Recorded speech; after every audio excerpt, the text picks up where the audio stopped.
Selamat bergabung ibu-ibu bapak-bapak dalam penyuluhan kali ini dengan topik COVID-19, bahaya merokok untuk ibu hamil dan balita, serta dampak minuman beralkohol.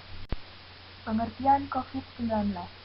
Coronavirus merupakan keluarga besar virus yang menyebabkan penyakit pada manusia dan hewan.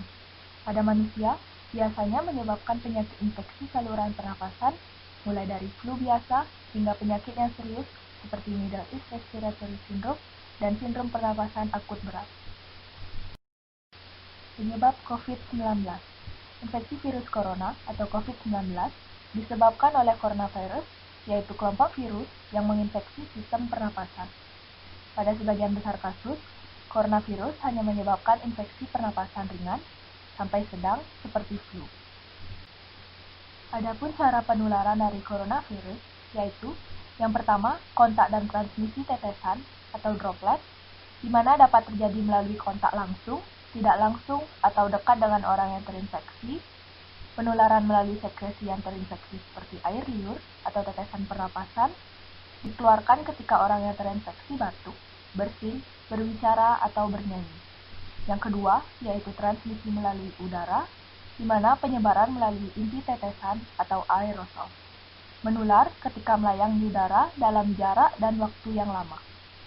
Yang ketiga, ada transmisi vomit, di mana tetesan yang dikeluarkan oleh individu yang terinfeksi dapat mencemari permukaan dan benda. Dapat terjadi secara tidak langsung dengan menyentuh permukaan benda yang terkontaminasi, diikuti dengan menyentuh mulut, hidung, atau mata. Gejala yang sering terjadi pada penderita yang terinfeksi COVID-19 yaitu yang pertama, letih dan lesu, yang kedua, gangguan pernapasan atau sesak napas, yang ketiga, sakit tenggorokan, yang keempat, demam lebih dari 38 derajat Celcius, dan yang kelima, batuk serta pilek. Faktor risiko yang menjadikan COVID-19 menginfeksi seseorang secara parah, diantaranya, yang pertama, orang dengan riwayat penyakit tertentu, yang kedua, tenaga medis di rumah sakit, yang ketiga, anak-anak, yang keempat, mereka yang berusia di atas 65 tahun, yang kelima, mereka yang tinggal di panti jompo, yang keenam, mereka dengan beberapa kondisi medis termasuk penyakit paru kronis dan asma akut, serta penyakit jantung serius. Yang ketujuh, mereka yang mengalami obesitas. Yang kedelapan, mereka yang mengalami diabetes. Yang kesembilan, mereka dengan penyakit ginjal kronis. Dan yang terakhir, yaitu mereka dengan penyakit hati. Pencegahan COVID-19.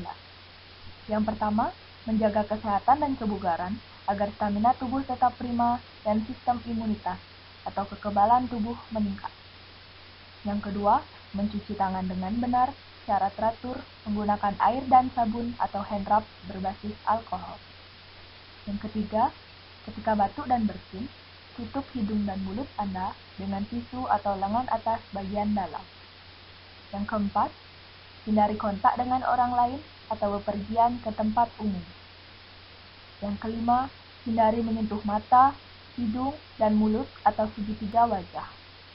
Yang keenam, gunakan masker dengan benar hingga menutup mulut dan hidung ketika Anda sakit atau saat berada di tempat umum. Yang ketujuh, buang tisu dan masker yang sudah digunakan ke tempat sampah dengan benar, lalu cucilah tangan Anda. Yang kedelapan, menunda perjalanan ke daerah atau negara di mana virus ini ditemukan. Dan yang terakhir, yaitu hindari bepergian keluar rumah saat Anda merasa kurang sehat, terutama jika Anda merasa demam, batuk, dan sulit bernapas. Hal yang harus dilakukan lansia selama COVID-19. Yang pertama, tetap tinggal di rumah. Yang kedua, tetap lakukan kegiatan rutin seperti berjemur saat pagi hari. Yang ketiga, istirahat yang cukup dan tidur 6 hingga 8 jam per hari. Yang keempat, makan makanan bergizi seimbang. Yang kelima, minum multivitamin. Yang keenam, jaga jarak 1 hingga 2 meter. Yang ketujuh, hindari bersalaman atau bersentuhan.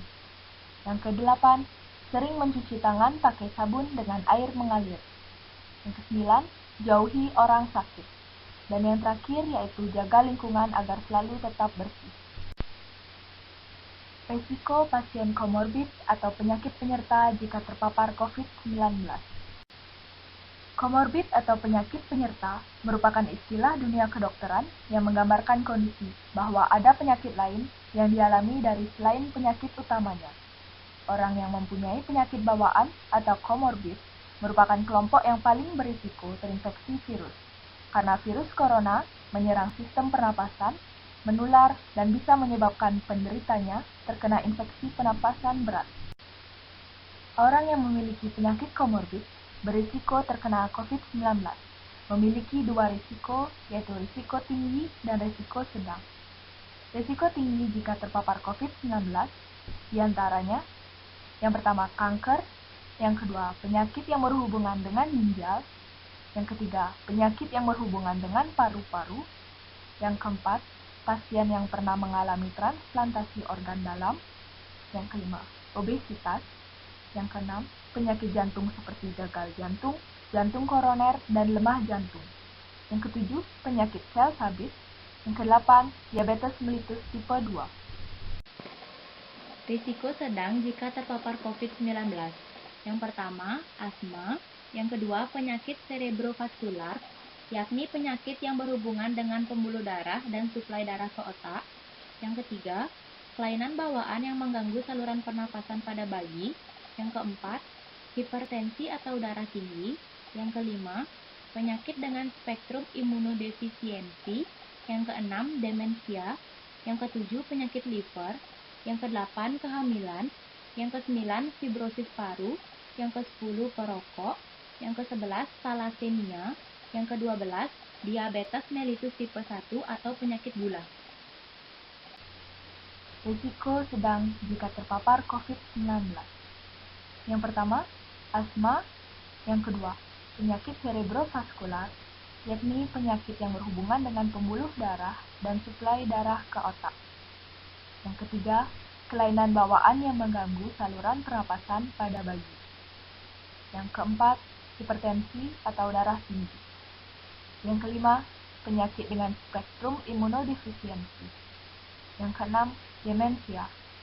Yang ketujuh, penyakit liver. Yang kedelapan, kehamilan.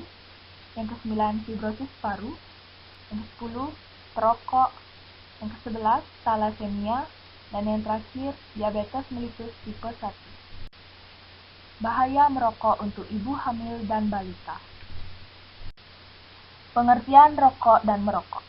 Rokok adalah salah satu produk tembakau yang dimaksudkan untuk dibakar dan dihisap atau dihirup asapnya, termasuk rokok kretek, rokok putih, cerutu, atau bentuk lainnya yang dihasilkan dari tanaman Nicotiana tabacum, Nicotiana rustica, dan spesies lainnya atau sintesisnya yang asapnya mengandung nikotin dan tar, dengan atau tanpa bahan tambahan.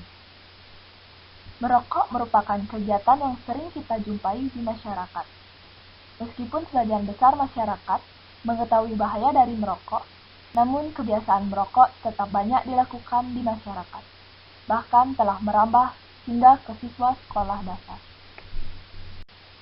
Perokok aktif dan perokok pasif. Orang yang merokok jelas merupakan perokok aktif, sedangkan perokok pasif adalah orang-orang yang tidak merokok tetapi secara tidak sengaja ikut menghirup atau menghisap asap rokok di sekitar perokok. Perokok pasif lebih berisiko daripada perokok aktif. Bahaya merokok. Nikotin mempengaruhi jantung dan pembuluh darah, hormon, metabolisme tubuh, dan otak. Nikotin dapat ditemukan di dalam air susu ibu dan bahkan pada mukus serviks wanita perokok.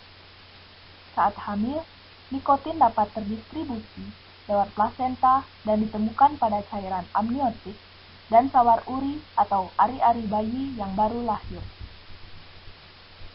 Berikut ini adalah gambar bahan-bahan yang terkandung dalam satu batang rokok.